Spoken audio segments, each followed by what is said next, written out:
and welcome to a very chilly episode of the Positude podcast. I'm your host, Maggie Heart, and boy, is it getting cold and windy outside. It's good to be back because I took a couple of weeks off, as you well know. I hope you missed me as much as I missed you. But in that short amount of time that I took to rest a little bit, recharge my batteries, and get a whole bunch of stuff done that I needed to, and enjoy some quiet and serenity and peacefulness, not at the same time, but in that span of time that I was gone. From the airwaves, I went from t-shirt weather to long john weather. Holy crap, it's cold and windy out. For the last couple of days, I skipped right from hoodie weather to parka weather. Jeepers. As I taped tonight, last night was Halloween, and the kids who did venture out were treated to a night of Tim Burton-y kind of Jack Frost type of evening. I actually had to dig out my winter sweats and PJ bottoms, my favorite Snoopy ones to be exact, and a Fat Nancy's fishing hoodie. Don't be getting all politically correct on me, it's actually a bait store. And of course my extra large coffee mug. I've got at least about a half dozen of those. In preparation for our chat tonight, and I hope you're comfy, got your snack, got your beverage of choice, and you're ready to join me for a night of fun, music, truths, conspiracy theories, and all the craziness that's transpiring on our planet the last couple of weeks. Holy moly canollies, what a time to be alive. Here we are again. America's in a government shutdown. At this point, it's like our country's favorite seasonal tradition. Forget the pumpkin spice, please. Forget the pumpkin spice. That is so overrated. I like my coffee to taste like coffee. I'll put some peppermint in there once in a while, or maybe some little bit of alcohol in there on a really cold night. But for me, pumpkin spice is a muffin or a cake or something like that. But whatever you like, enjoy. But the government's favorite seasonal tradition seems to be, sorry, your government is temporarily unavailable due to petty drama. And every time these shutdowns happen, both sides act so shocked, like, how could this possibly happen? Bro, you shut this thing down more times than my laptop on low battery. The Republicans tried to pass funding for Medicaid and SNAP, you know, the stuff that actually keeps people alive, but Democrats were like, no, we refuse to support that version of helping poor people. And then 5 minutes later, they're on TV like, Republicans are taking food out of babies' mouths. You know how I feel about all of this. I try not to get wrapped up in the drama because I know, and my people know, it's there. Savvy? That all of this somewhat is a show, and we're still in the middle of a battle of good and evil. And we recognize that a lot of the stuff that we see is done to divide the masses because united we stand. And we would have more power if everybody came together than we do if we're separated and weak and fighting and at each other's throats all the time. But having said that, we know that a lot of what we see is AI generated in total hogwash. And so there again, I'm reminding you to use your discernment as you listen to tonight's show and draw your own conclusions. I've spoken to a bunch of people this week who are finally getting on board and understanding that, what we're being told and what we're seeing are two different things, aren't they?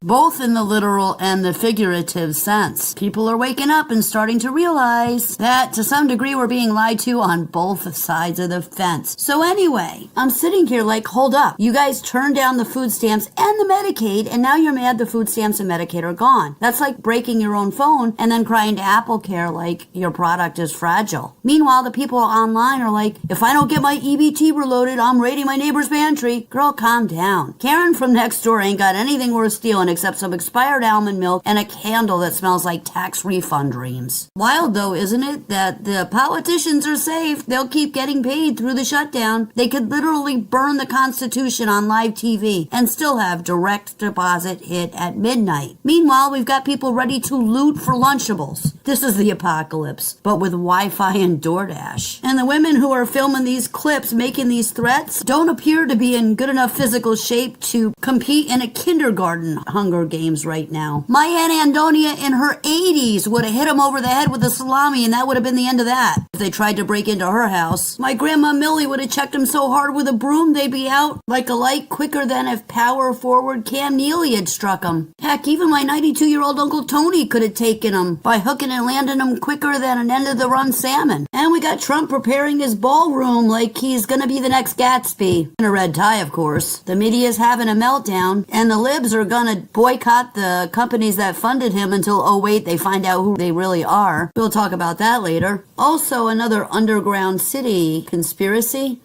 Apparently, billionaires are secretly building luxury bunkers underground like massive subterranean resorts, Wi-Fi filtered air, artisanal apocalypse snacks. They say it's for the next crisis, and I'm like, no, that's just them escaping us. When people finally realize they're the reason everything's on fire. See what I did there? Take that one literally or figuratively, however you may choose. They want to be down there sipping up imported oxygen while everybody else is up top fighting over a can of SpaghettiOs. We're also going to talk about Garth Brooks tonight. He may have given friends in low places a new meaning. The whole vibe right now feels like a collective nervous breakdown wrapped in a meme. Everybody's yelling, nobody's listening, and half of us are just sitting back like, cool, the simulation's glitching again. Between the millionaires dig-dugging and the neighbors wanting to rob each other over a frozen lasagna. By the way, it better be Stouffer's, because if you come to a homemade place, you might get a little more than what you bargained for. Those old ladies got wooden spoons that have knocked a few teeth out in their lifetimes. They'll be picking up those gold grills and putting them in a jar and saving them for a rainy day. Idiocracy, it seems, folks, isn't a movie anymore. It's a documentary. What is going on, people? Is the new government stimulus check going to be issued in Monopoly money? Is Elon Musk going to live stream from one of the underground bunkers with a hologram of George Washington with his new kid who's named something like an alternative of C-3PO? At this point, with all the drama, nothing would surprise me. But until then, keep your pantry stocked, your Wi-Fi paid, and your sense of humor alive, because if the world's going to burn, we might as well roast Carmen peppers instead of marshmallows over the flames. Because at least they're substance with some Italian bread and oil and vinegar, if that's all we have left to eat. I've been reminding you all to brush up on your outdoorsman skills and your gardening skills and your food preservation skills. Hopefully you've listened. Don't be like this guy. He can't even bait a hook. He can't even skin a bug. Let's jump right into the clippies. The first one's called Desensitizing the Masses by Conspiracy Collective. So desensitizing the masses, as well as normalizing certain wicked things, has definitely been a success over the past few years. But our discernment and the ability to recognize when we're being manipulated needs some work. A lot of work. Let me give you an example. So we all know about this shutdown, right? And how on November 1st, SNAP benefits as well as EBT could be disappearing for a lot of people. I'm going to tell you right now, if you had any kind of emotional response to this, no matter what side of it you're on, then you did exactly what they wanted you to do. First of all, if this whole thing doesn't affect you and you're still feeling some type of way about it, why? Are there people that take advantage of this kind of stuff? Absolutely, just like with anything else. And the only way to truly get that to stop is to end a program like this. And I don't know if you've noticed or not, but that isn't exactly doable in the world we live in. But I'm sure arguing back and forth about who's right and who's wrong is doing a whole lot of good. Now, if this whole thing does affect you and you're actually receiving benefits, we've all heard the threats and what people are going to do if this actually does go through. I mean, they've been blasting it all over social media. I mean, there's even been this huge rumor about Walmart closing its doors on November 1st so nobody ransacks the store. Well, what do you think's really going to happen if all that goes down? Well, let me give you a hint. The people that are truly behind all this aren't interested in who's arguing with who and who's right and who's wrong. What they're interested in is controlling both sides. And how are they going to do that? Well, their plan is already in place. You see, this past week, a student was held at the end of officers' weapons and handcuffed because of a mistake that the school's AI detection system made. Yep, this student had an empty bag of Doritos in his pocket. The AI picked it up and mistaked it for a weapon, and instantly alerted the local authorities. Rick, that's right, and during the footage from Monday's incident here at Kenwood High School, you'll see the officers approaching the student, searching him, and then they're pretty stunned themselves when they realize that what AI had flagged as a gun was actually just a bag of Doritos. Yes, you, come here. So needless to say, if your benefits are ending and you plan on taking things from a store, they can obviously see you coming, and they're ready for you. Now, if you're not receiving benefits and this shutdown really doesn't affect you, but you're feeding the flames for this conflict, after it's all said and done, how do you feel about every retail store you go into being able to scan you so much they can tell every item in your pocket, and them taking any action they feel necessary because of it? How's that for privacy? Oh, and just in case you think I'm reaching, you might be right. It's not like Walmart or these other retailers have been installing these AI-powered weapon detection systems since 2022. Y'all stay safe.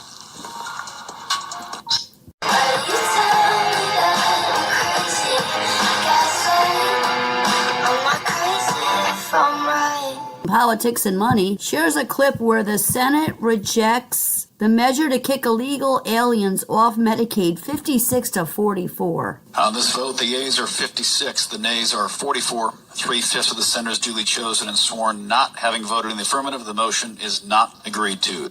On this vote, the yeas are 56, the nays are 44. 3/5 of the senators duly chosen and sworn not having voted in the affirmative, the motion is not agreed to. Here's one from Vet's Inner Voice. The welfare war might kick off this weekend. Now that's fear-mongering. Not what I was saying yesterday. Let's talk about this. Are we about to engage in a war over this? I doubt it. But the thing is, EBT is about to go away on the 1st. Lots of people online have been saying that they're going to start raiding stores, homes, whatever, to get the food they need for their families because they think it's the American taxpayers' responsibility to feed them. There's a ton of people on SNAP and EBT that have jobs, multiple jobs, and are not getting paid enough because these corpos know that EBT is going to pick up the slack. Pardon my language. 44 million Americans on EBT. They're not all losers. Now that's a big number. 44 million people that are about to become very, very desperate and hungry over the course of the next month or two if this drags on. Now, yes, we will probably see a lot of reactionary stuff going on this weekend and in the coming week or two, but the real problem might come in the next month, 2 months, when people start getting actually hungry, actually desperate. Their kids start getting,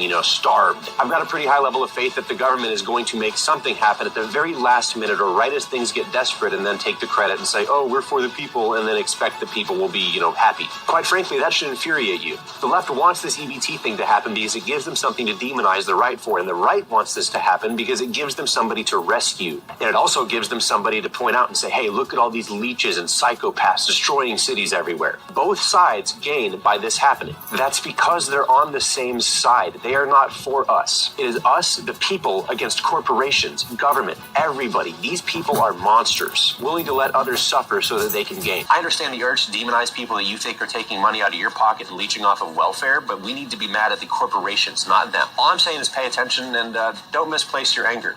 I love you. Be blessed. Next, from Larry Gregor, a lady shares her perspective of why she's done with empathy in our country. So what happened to the empathy and the sympathy in this country for the people, the hungry people, those who are hungry? Well, the empathy and sympathy died. It died. It died when we were told by the same people that we were grandma killers because we refused to wear a mask or refused to stay locked in our homes. It died when some of these same people came out and celebrated the death of Charlie Kirk loudly, blatantly. It died when over the summer it became all the rage on TikTok to take your thousands of dollars in food stamps while everybody else in the middle class and lower middle class was struggling and show them all the junk and the energy drinks and the sodas that you could buy. Okay, and then rub it in their faces and then flip them all off and tell them you didn't care that it's the taxpayers' money. You have the right to buy what you want. Give me that Kit Kat. It died. The empathy died.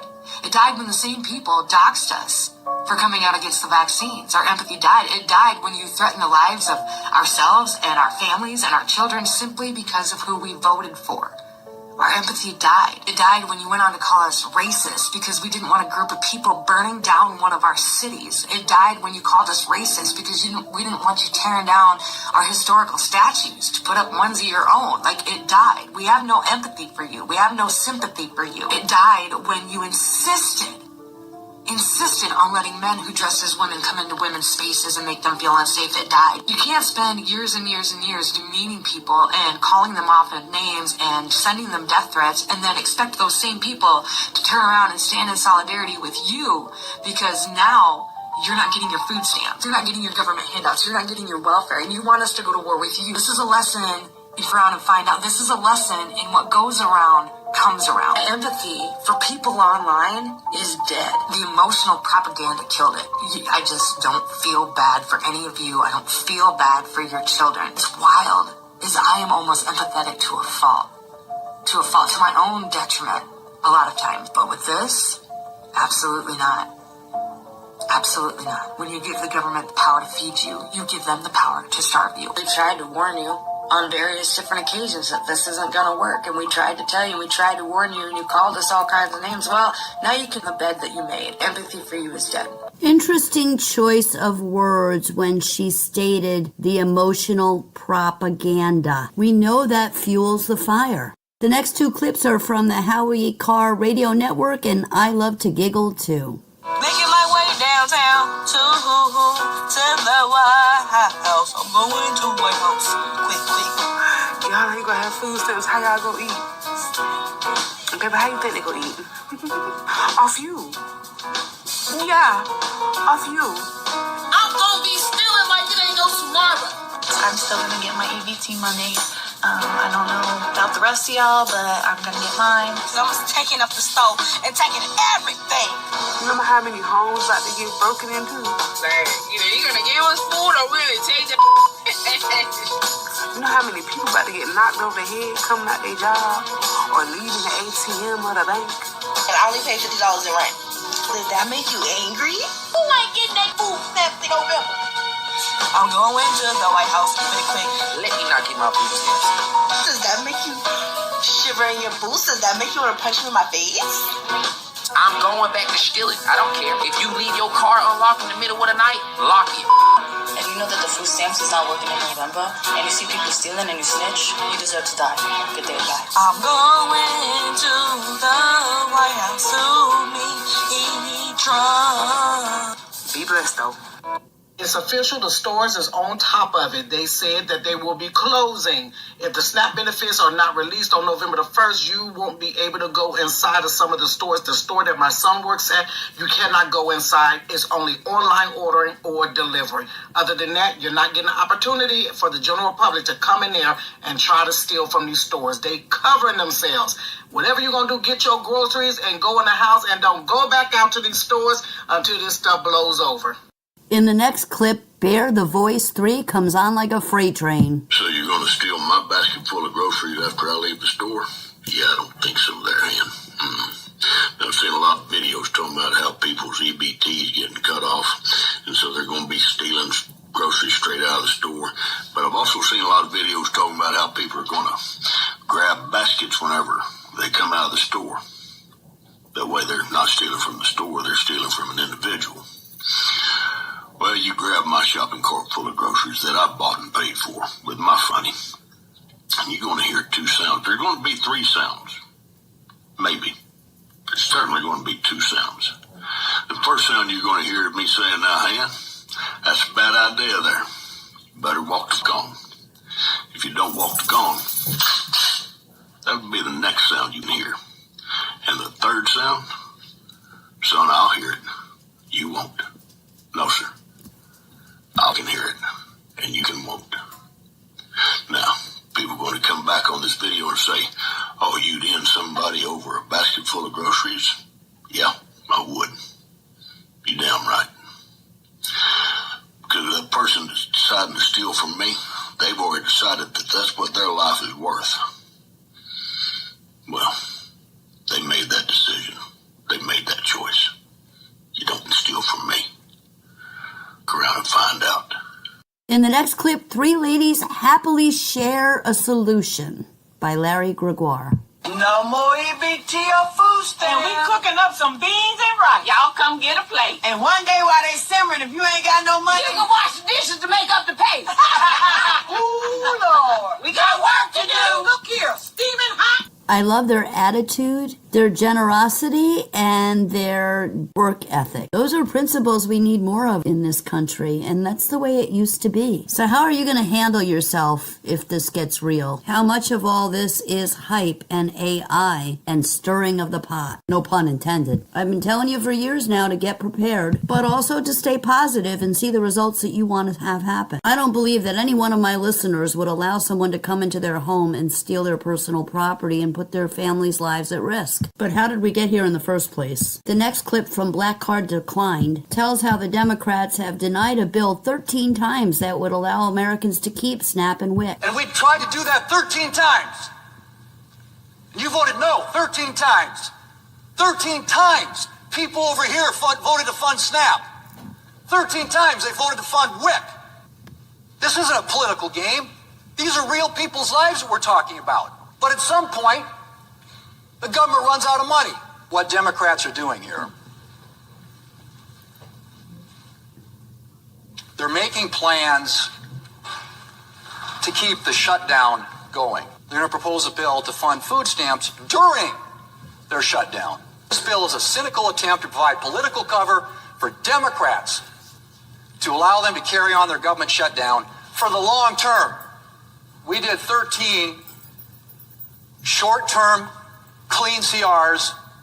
When they have the majority, they've now voted 13 times against a clean CR. This is a strategy. They're making sure it looks like Republicans are the reason. They know this pain hits everyone, Republican, Democrat, Independent, and they will use it to look like they saved you. Why? Because their voter base is getting shipped out, and they know they don't have the American vote for this next election. See, Democrats are banking on the fact that you won't watch congressional hearings, because the truth is, they could fix this right now, but they are using your dependency as a pawn.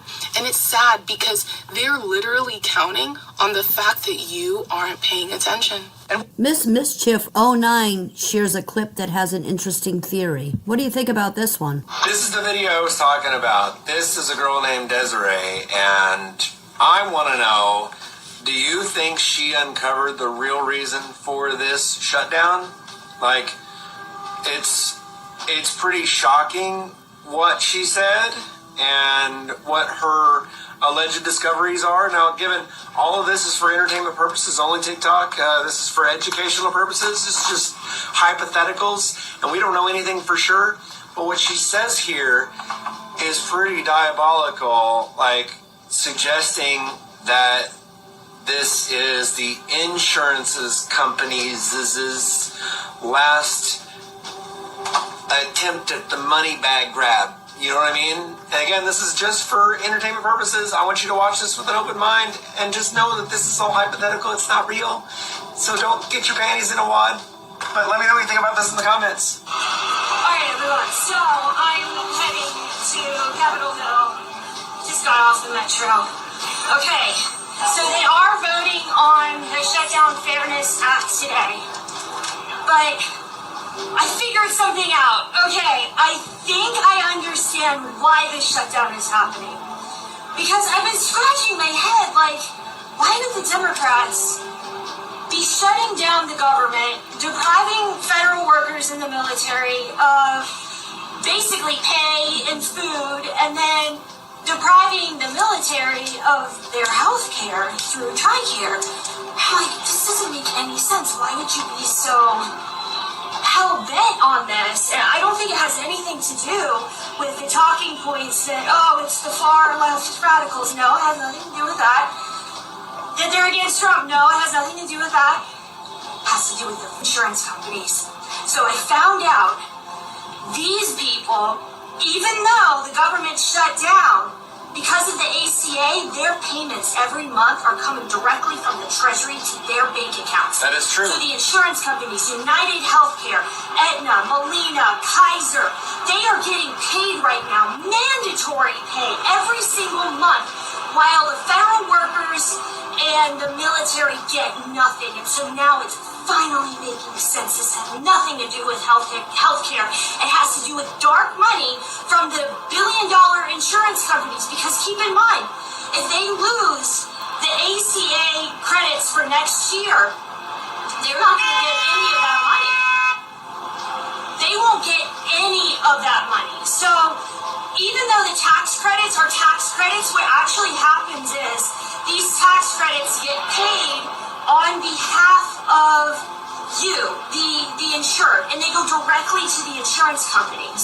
So that's why the Democrats are fighting so hard on this. It has nothing to do with people's premiums. It has to do with the insurance companies not getting billions and billions and billions of dollars in January and next year. So what finally occurred to me this morning, and that's what took me so long, I had to do research to figure out how those tax credits were paid. But this shutdown, it's about them. It's about the billion-dollar insurance companies. And so everyone, in at least the talking points of the Democrats, are like, oh, the premiums are going to go up. Why don't you hold the insurance companies accountable? These are not market rates. They're setting the premiums. They're the ones that are deciding to keep human beings without health care. That's nothing to do with what the government does. If anything, the government's making worse. The problem is the insurance companies. They're setting the premiums, they're setting the rates, and then their providers are setting, that they own the hospitals, and the providers are setting these obscene rates for procedures. And so then they're making money off of the hospitals. This entire shutdown has nothing to do with healthcare and everything to do with the billion-dollar corporations, United Healthcare, Aetna, Kaiser, Molina. They are the ones that are keeping the government shut down right now. And this is how dangerous it is to have dark money from corporations like them involved with our politicians. And this is why the entire government is shut down right now. And I finally figured it out, because I just couldn't get it. Why would the Democrats do this unless the insurance companies are threatening to not fund their re-election next year? They're all up for re-election. This is all about health insurance companies and not about people trying to access health care. Because if you were trying to get people to access health care and you wanted to make it cheaper, then you force the insurance companies to quit raising their premiums, and you put a cap on what those premiums are every year. I mean, again, this is all for entertainment purposes only. You know, we're just speculating here. It's all hypotheticals. We don't know anything for certain, but it is something. If it were true, you know, if it held any weight, if any water, that would make sense. You know, so I'm not saying anything either way. I'm gonna let you draw your own conclusions. But it wouldn't be too much of a stretch, you know? So, yeah, with that and the SNAP benefits and everybody on those, like, they can really cause, like, this is a multi-fold plan, because they don't have anything else. They literally have record low approval ratings, even amongst their own. They don't have anybody that could possibly win in 26. Literally nobody. And they're all up for re-election in the House, and 33%, 35% in the Senate. And that's quite a turnover in our government, you know what I mean? And so with all these people needing re-election, what if that's true? That could be huge. I read in the comments of that video. Sometimes I'm just real curious, and I will go to the comments. And someone that worked for Molina confirmed, you know, and who knows if they really did or not. People can write weird things because people are weird, and especially people in comments. And they said, I work for Molina. This is true that we get the money from the Treasury. And I've heard that too. If I'm wrong, please correct me. But I just heard that, and I was like, I'd already been kind of thinking something similar, and I was just like, wow, what if that's true? You know, this is all speculation, but what if it was true? I don't know. Like, I'm shocked. I'm completely stunned. Here's another from Grumpy MAGA. Okay. Now, we always know that Trump plays chess while the Democrats play checkers. Now, if the shutdown lasts over 41 days, Trump can make permanent all the cuts he wanted to make with Doge. And the Democrats can't do anything about it. Yeah. If you like Maggie and the sound of her voice and want to keep her airing quality shows, I'd be much obliged if you donate to the network, because those folks are dirt poor and rely on your contributions to keep the lights on. It's Crazy Liberals time, and the first clip is from Minds of the Mentor. A full-grown man with a beard and a dress tries to force his way into a ladies' room while a mom is blocking the entrance to keep her young daughter safe. Come on now, who do you think you are? Bless your soul. You really think you're in control? Don't get in my face. Do not get in my face. Don't get in my face. Don't get in my face. Don't you see my daughter right here? She crazy. No. You need to go over there to the men. You Chicago. is a man. A whole grown man. Wow. Over at the park. For the last time, I'm not mad. I'm sorry. I don't know what. No. I'm not mad. You wish. On my worst days, baby. On my worst days. Okay. Good luck. Good luck. Hey, man, use another bathroom. Just use another bathroom. There's a child in there. What? Men. That's a child. Just say what you. Huh? That's a child in there. A little girl. Like, use the men's bathroom. Okay. I'm a woman. What's the matter? What's the matter? Y'all need to mind your business. Our world is coming to some type. I don't know what you better learn a lesson. Man, you at a children's park, man. Chill. What do you say? It's a kid park, man. Yeah, do you even have any kids? Yo, just use the other bathroom, man. Y'all need to mind your business, first of all. Mind your business before y'all get included in some stuff you don't want to be included in. No, you need to go. You need to go. Seriously. No. My daughter has to go to the bathroom. I'm not going to allow you to come in the bathroom while she's going to use the bathroom. That's not going to happen. That's not going to happen. So we've had music so far from my good buddy Pat Carr, Nessa Barnett, Justin Moore, and Gnarls Barkley. I don't know who played the background music in this clip because they didn't share it. It might be Marilyn Manson's cover of Sweet Dreams by the Eurythmics. The next two clippies are from Blaze Growth and Libs Meme Central. Can I help you? Oh, no, thanks for charging my car. I see that, but this is my house and it's my charger that you use. I know, it'll be like 20 minutes. Yeah, but that's really not... You can't just pull up to someone's driveway and use their charger. You didn't even ask for permission. I mean, maybe if you knocked on my door and asked me, I would have potentially let you, but you just pulled in my driveway. My wife's about to be home any minute now. You're in her spot. Okay, well, I'm pregnant. My car's about to die. So I had no choice, and I saw that there was an empty charger. Are you recording me right now? Is that why your phone's up like that? I am recording you because you're on my property, and I'm sorry that your car is about to die, but you know there are superchargers that you're supposed to... Tesla will tell you when your car's about to die. I mean... Okay, so you have to stop recording me and stop recording my plates.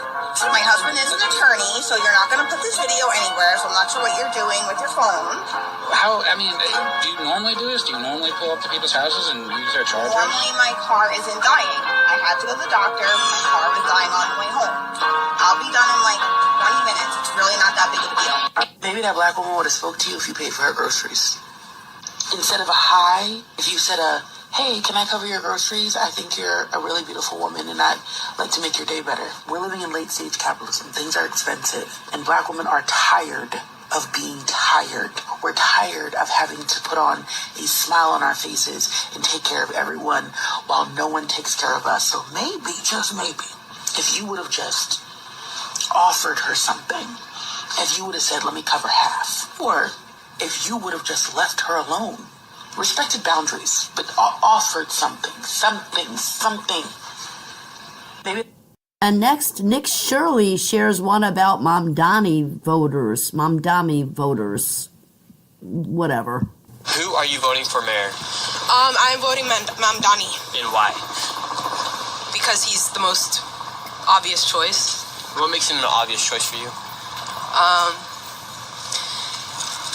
It's just like, I'm trying to think.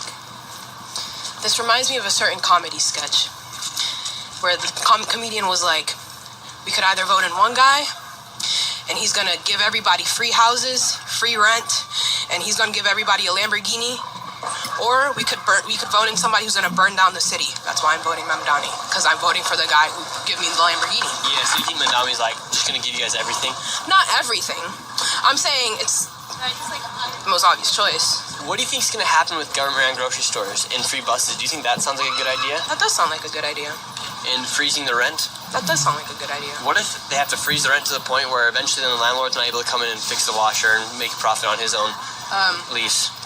That's their problem.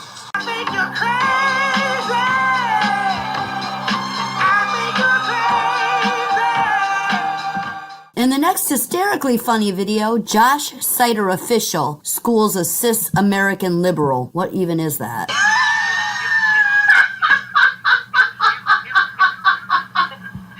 I'm trans-indigenous. Trans-indigenous. Are you cis-American? I'm trans-indigenous for ICE. We love ICE. We love ICE. We love ICE. Deport them all. You're all trespassers on our land.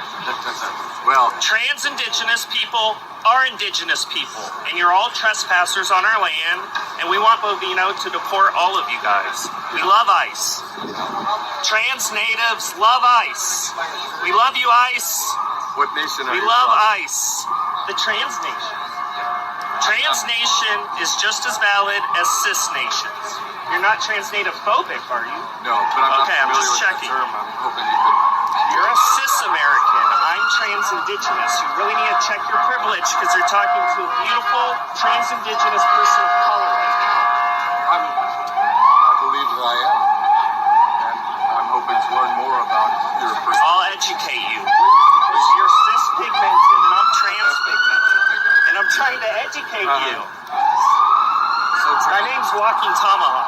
Walking Tomahawk? Okay. I'm Chad. Chad, nice to meet you. Nice meeting you. Walking Tomahawk and Chad here out supporting ICE because we love ICE. They need to deport all the cis illegals that came here illegally. We love ICE.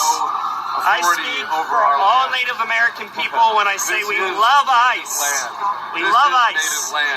And trans-indigenous people are indigenous people, and this is my land, and you need to check your privilege. Because you're talking to a beautiful, trans-pigmented, trans-indigenous man of color. What do you mean by trans-pigmented?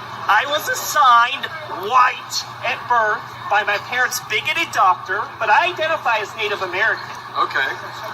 Fantastic. And trans natives are natives, and we're just as valid as cis natives. Sound familiar?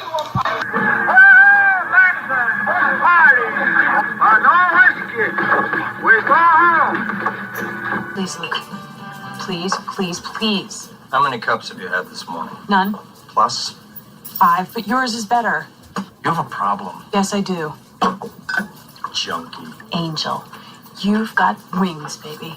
Well, I'm getting my cup of coffee from Lou. This next set of clips features music by Sweet, Caroline Levitt, and CNN talking about Obama's renovations.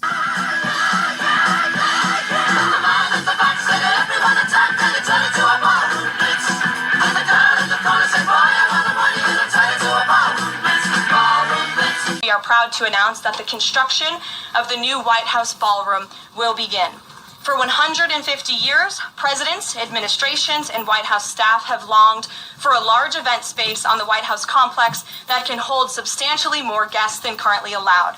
President Trump has expressed his commitment to solving this problem on behalf of future administrations and the American people. The White House is one of the most beautiful and historic buildings in the world. Yet the White House is currently unable to host major functions honoring world leaders in other countries without having to install a large and unsightly tent approximately 100 yards away from the main building's entrance. The White House State Ballroom will be a much-needed and exquisite addition of approximately 90,000 total square feet of innately designed and carefully crafted space with a seated capacity of 650 people. We're good at building. I'm good at building things, and we'll get it built quickly and on time. It'll be beautiful, top of the line. We've retained the best architects and engineers, everything else. It'll be built over on the east side, and it will be beautiful. It'll be views of the Washington Monument. It won't interfere with the current building. It'll be near it, but not touching it, and pays total respect to the existing building, which I'm the biggest fan of. It's my favorite place. I love it. Sounds like you're building another wing to the White House, but we appreciate you keeping your focus. You can't even imagine it, TJ. It's going to happen for the next 2 years. All of the banging, the jackhammering, the dust, the confusion, the noise of all places to do construction is happening right here, the front lawn of the White House. It's a 4-year renovation project. Estimated cost, $376 million.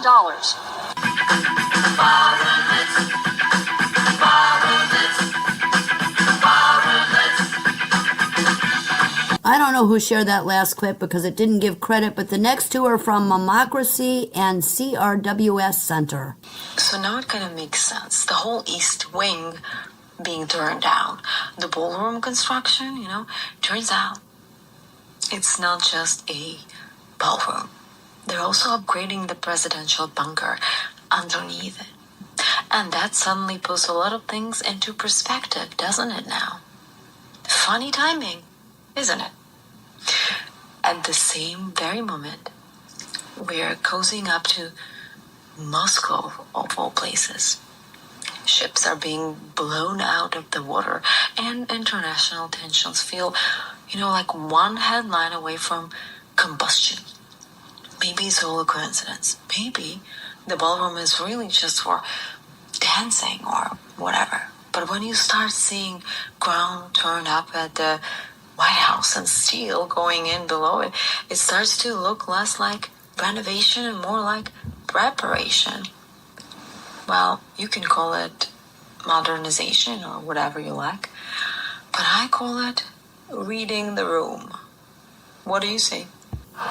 After 200 years of presidents turning the White House into their own personal Hobby Lobby of history, this is another hill they want to die on. Now everybody's losing their damn minds over a ballroom. Really? Hillary's tweeting like Trump's bulldozing Mount Vernon, saying it's not his house, it's your house. Yeah, no, Hillary. Every president before him redecorated our house. Where was all this preserve the people's house energy when other presidents were turning it into their own personal playground? Teddy Roosevelt literally built the entire West Wing. Taft said, make it curvy and turn the office into an oval. FDR said, what would be great in this war-ridden economy? A pool.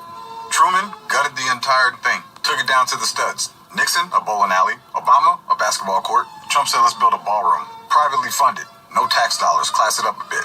And people act like he's melting down the Liberty Bell to make a chandelier. $200 million privately funded. You know what that means, right? Well, that means meaning zero of your money. And people are losing theirs like he took away their EBT card. Hillary says he's destroying it. Lady, it's literally a ballroom. King Wrecking Ball. Knock it off. Let's dance a bit. If Obama built the ballroom, there'd be a 12-hour docuseries called Dancing Through Democracy. But because this guy's doing it, suddenly it's the collapse of the republic. Give me a break. Every president leaves a mark. Roosevelt left the wing, Truman left beams, Nixon left tapes, Clinton left DNA. Trump's leaving the ballroom. At least when future presidents host world leaders, they can do it somewhere classy. Not in a circus tent on the lawn. The man's building a room for America to party in. At no cost to you, not to me, not to anyone. That's not destroying the house, it's just finally giving it some rhythm. At the end of the day, ask yourself this. How does this affect your life? Your bills are still due in a few days, cry harder. And if this construction burns you, good. Go grab some marshmallows. The ballroom's not even done yet, and these people are already dancing. Just not the kind of dance they wanted. The next one from Curly Angel 00 picks on liberals who were going to boycott the companies that funded Trump's ballroom until they found out who they were. I just got the thing. The list. Meta. Oh my God. I'm gonna have to get rid of TikTok and Facebook. Apple.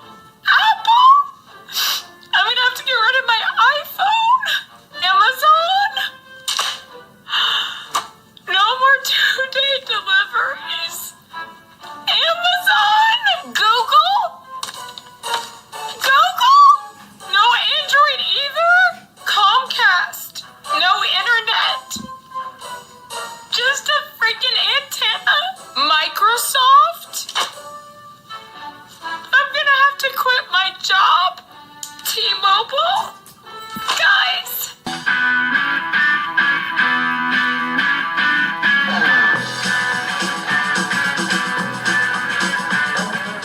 It's conspiracy theory time with Danny Los Angeles and magnificent frescoes, GOAT worldwide, and conscious health official.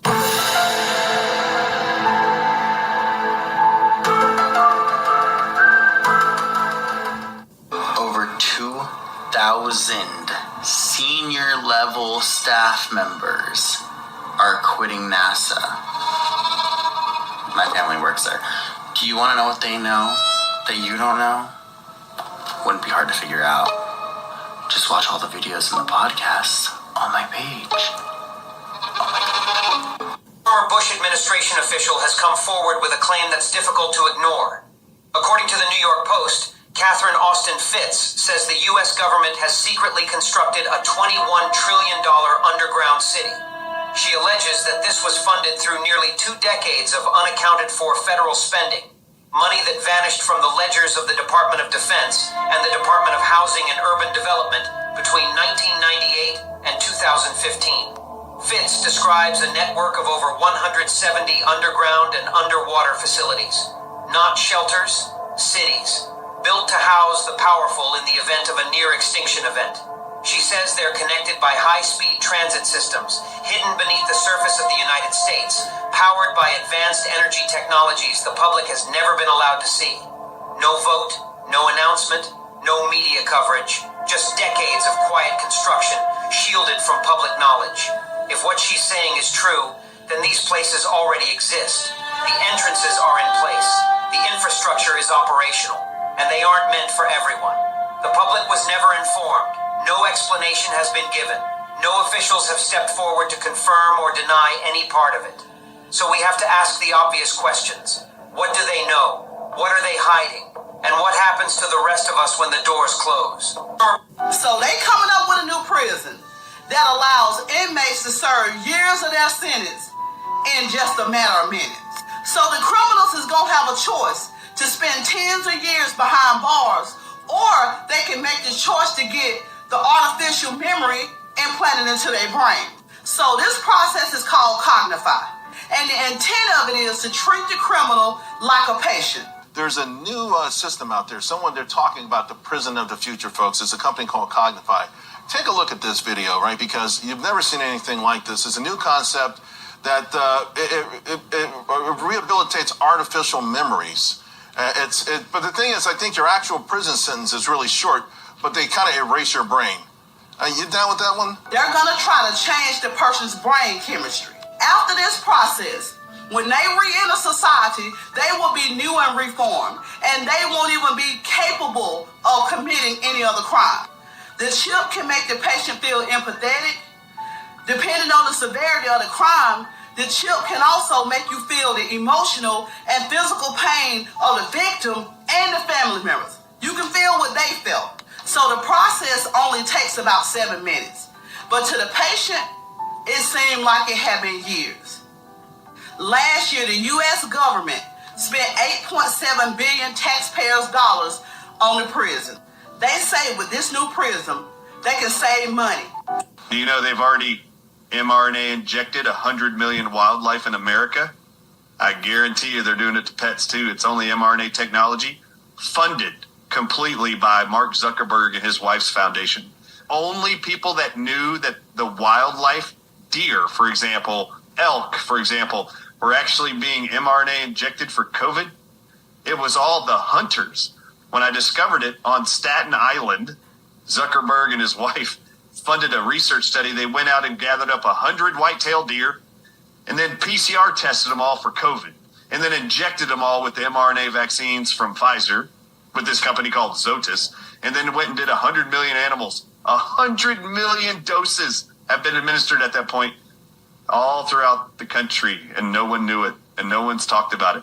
The next one may make your thunder roll. By Toilet Time TV. Is Garth Brooks a serial killer? I mean, he may be jabbing some Fruit Loops with a silver spoon. The man himself, Garth Brooks, Somebody has taken all of Garth Brooks's tour dates, and every tour date lines up with a missing person or an unsolved homicide. Every place he's ever been. About 120 missing persons and around roughly 90 unsolved homicides. And I am telling you, the man is a monster. He moves to Nashville. He's working at like the Boot Barn. It's like 3 people that go missing that were in the vicinity of the Boot Barn where he was working while he was trying to be a country music star, right? He ends up getting a record deal. The album comes out. They put him on tour on like state concerts for all the state fairs. He's traveling around the country. Missing person here, unsolved homicide here. Like, I don't know where he was staying. I'm assuming he's sleeping on the bus, which is probably right in the fairgrounds. So 2 miles away or 4 miles away, some girl ends up disappearing. This goes on and on throughout the years. And here's another thing that's interesting. Garth built this huge house. Like John Wayne Gacy, people are saying that Garth is burying these bodies underneath the house, and that's why they can't be found. But here's what's more interesting. When Garth got his first check, roughly $500,000, he goes and buys 20 or 30 acres of raw land in Goodlettsville. This is just outside of Nashville. Guess what spikes shortly after that purchase? Missing persons reports. Missing persons reports. Missing. Around that area? Yeah, of course, in Nashville. That's where he's living.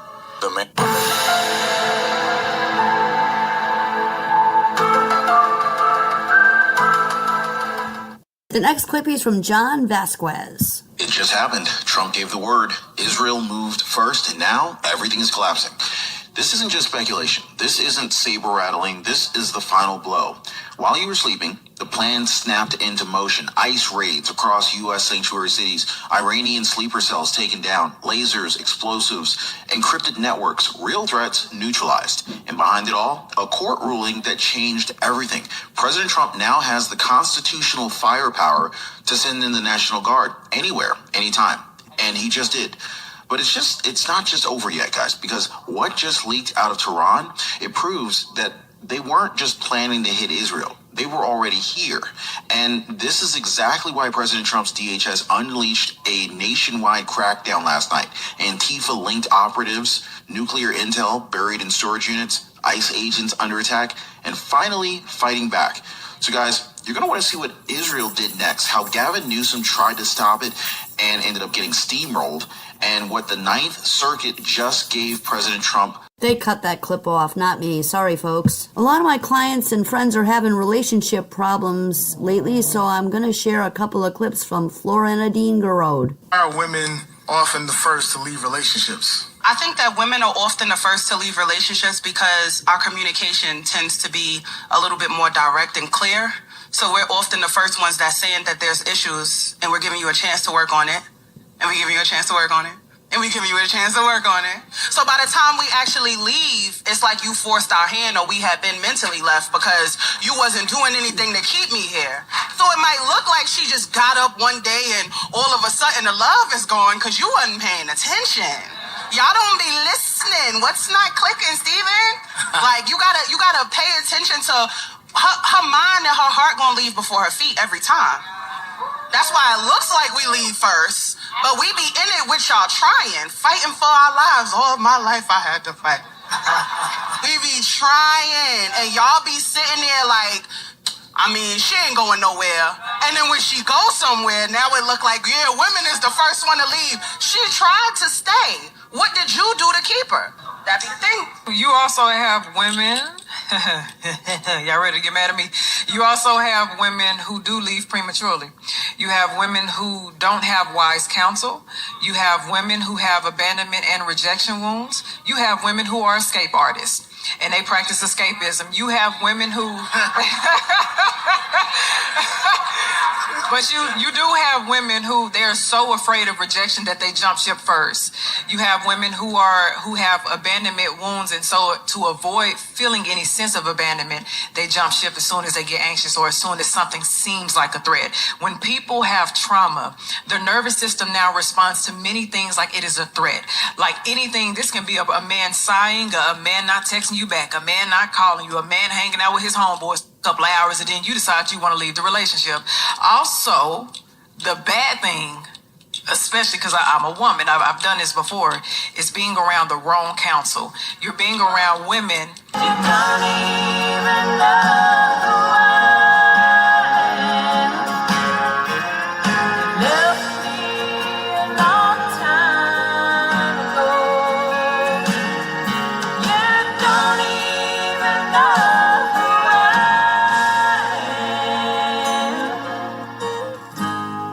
What do you care if I go?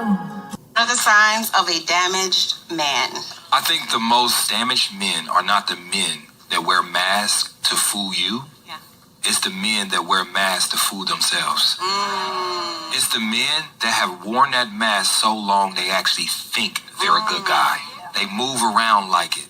They carry the air of it because in their heart they believe they're good. There's certain parts, and I'm not even speaking to me, I'm speaking to myself. There's a point in my life where I was so damaged that I didn't want to see my own self in the mirror.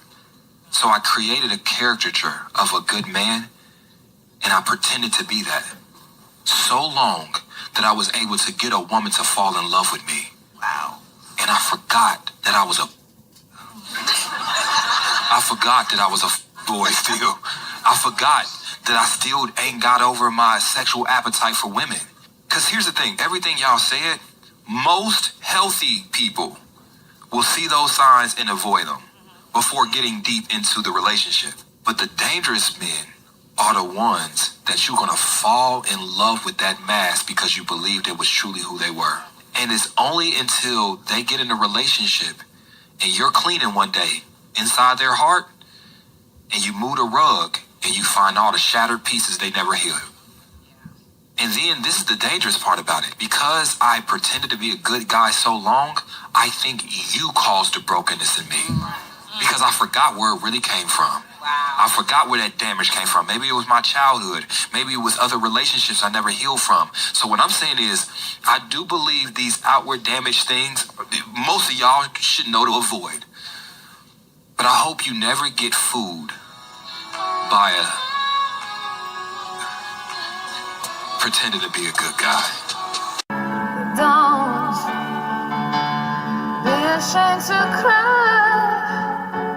Let me see you through. 'Cause I've seen the dark side too. My pappy used to say, if it ain't broke, don't fix it. But if it is broke, get a hold of Maggie Heart at MAGGIE_HEART at outlook.com to get it fixed. I also threw in some Patty Loveless and the Pretenders for your listening pleasure. The entry music, sometimes my halftime music, and the ending music are all provided by my good buddy Pat Carr, a wonderful original musician from Louisiana, now residing in Colorado. You can check him out at http://www.itunes.com/Pat Carr. Pat's at AllMusic, Apple Music, YouTube, SoundClick, Spotify, Google Play, iTunes. He is all over the place. Please check him out, support his music, and tell him Maggie sent you. Next up, a double shot of Gen X Jono for Gen X time. I think if my childhood had a smell, a scent, and a aroma, it would be lemon-scented pledge mixed with cigarette smoke. It would be Jiffy Pop popcorn popping on a gas range. It would be the smell of ozone that emanated from the television sets after we turned them off. It would be Polo, Dracar Noir. Wouldn't really smell like Teen Spirit, but maybe G, your hair smells terrific. It would be Obsession, Calvin Klein. High Karate, Old Spice. Miss you, Dad. It would be the smell of Spick and Span. Aquanet hairspray, Noxzema cleansing cream, Seabreeze, astringent. Oxypads, jelly shoes melting in the sun. Strawberry scented scratch and sniff stickers. Those pink pearl erasers. Elmer's glue drying on our hands. Paste, that rubber cement that came with the stopper. Freshly opened pack of Topps baseball cards and that gum. The paper after it came off the Ditto or mimeograph machine. The smell of the pictures after they came out of the Polaroid instant camera. Dude, it's been like 40 years since my nose has actually smelled those smells, and in my mind, I can still smell them. What do you remember? Let me know in the comments. I think I speak for all millennials when I say, we're still waiting to feel like adults. Hey, Gen X here, Jono. And I got a couple years on you, buddy, and I'm still waiting. I hear someone say sir, and I'm looking around to see who they're talking to. Spoiler alert, they're talking to me. Young kids keep yelling, unk. Not sure what that means. Age-wise, physically, yes, we're adults. Yeah, and then some. I'm old enough to be excited about purchasing a household appliance, but if that thing breaks, I revert back to being a teenager looking around like, where's the adult that's going to fix this? All right, so I get the not feeling like adulting. I am a Toys R Us kid through and through. In my head, half the time, still 15 years old. But here's the thing. Back when Gen X was 15 years old, dude, even then we knew how to fix things. It wasn't by the book. It was more like MacGyver. Paper clips, duct tape, chewing gum, book of matches, or a lighter. Not to fix anything. We just like playing with fire. You know, I keep waiting for the checkpoint. Like, one day I'm going to wake up and it's like, okay, I'm an adult now. But I don't think that's coming. I can only speak for myself and the Gen Xers that I know, and that day thus far has yet to come. Not sure it's gonna. But here's the thing. Gen X, we were more adult at 15 than most generations are at 50. And, to be fair, more kids at 50 than some of them were at 15. Well, canollies, that's my show for tonight. I hope you had as much fun as I did bringing the show to you. I hope I gave you some things to think about. And I'm going to send out some prayers and positive energy that people use good discretion and judgment. And that when times get tough, rather than steal from others, they find a way to make their own way. And that those of us that have extra share with those of us that don't. It's a very weird time to be alive, but we have to, I think, try to come together as much as we can, because this is all an elaborate scheme to separate the masses. There are elderly people and families that really need these benefits to survive. We have veterans that go hungry. And while I agree with the one guy in the video earlier who said that he thinks that the government will come up with something at the last minute, it's a scary time and a very anxious and fearful time for those people that don't know where their next meals are coming from. And while I in no way, shape, or form support the people that say they're going to rob, those are the people that are going to find some trouble if they come to certain doorsteps. That shouldn't be a thing. We need to help the people that we can, that deserve the help. And those that are unnecessarily and have been unnecessarily milking the system need to be cut off. They need to find their own way. An honest way. Please be mindful as you're out and about, and also in your own homes, of those people who are elderly and alone or disabled and alone, who may not be able to defend themselves should someone try to harm them.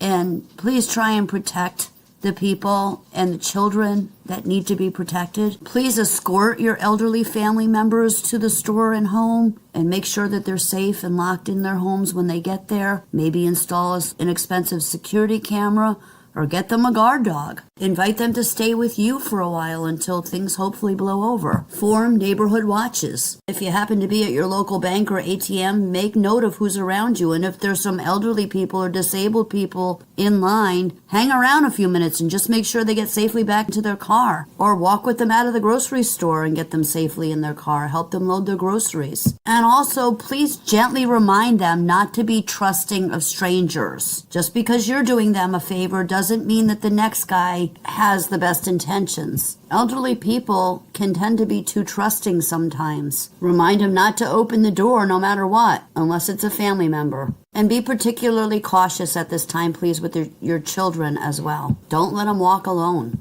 or go out in public without an adult. Remind them if they're home alone to keep the doors locked and not to let anybody else in. Even a tape or a recording on a phone of a dog barking loudly can be enough sometimes to potentially deter someone who wants to get in. We have to remember that just like there are paid protesters by Soros, that there are also people that are paid to make these videos, mouthing off about what they're going to do, and some of it is AI generated. There will be incidents, but I don't think it's going to be as bad as they're predicting, at least not yet. It's always better to be safe, though, rather than sorry, and I would encourage everybody to go and pursue firearms licenses in your state if you're allowed to. Wasp and hornet spray, pepper spray, kitchen knives, whatever you have available to give to your family to help them protect themselves. That would be something that they could viably use. So if it's for an elderly person, make sure that it's something that they are able to legitimately handle. Also, I would encourage women and kids to take self-defense lessons, watch YouTube videos, practice at home. If you have a family member that's been in the service, they'd be able to give you some tips for free. I'm sure they'd be happy to do that. Let's be realistic and optimistic all at the same time. Thanks all for listening. Have a great night. We'll see you next week. And remember, don't succumb to fear or anxiety. Don't let it get to you. Be prepared, but live your life. Make sure that you're practicing breathing, meditation, and prayer to keep you in balance. Good night, everybody. This time for real.